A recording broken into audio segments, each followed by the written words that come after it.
হাদিসে কুদসির ভিতরে আসছে, রাসূল করিম সাল্লাল্লাহু আলাইহি সাল্লাম বলেন যে বান্দা যখন,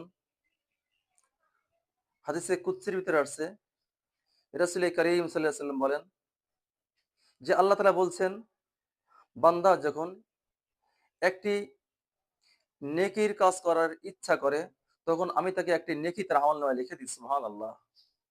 বান্দা যখন একটি নেকি করেই বসে, বান্দা যখন একটি ভালো কাজ করে, তখন আমি ১ থেকে ২৭ গুণ নেকি তার আমলনামায় রেখে দিই। সুবহানাল্লাহ। বান্দা যখন একটি পাপ কাজ করার ইচ্ছা করে, আমি তাকে গুনাহ থেকে লিখি না। বান্দা যখন পাপ কাজ করে, একটি পাপ কাজ করে, তখন তার আমলনামায় মাত্র একটি গুনাহ লেখা হয়। কি বুঝলেন? আল্লাহ তাআলার রহমত বেশি।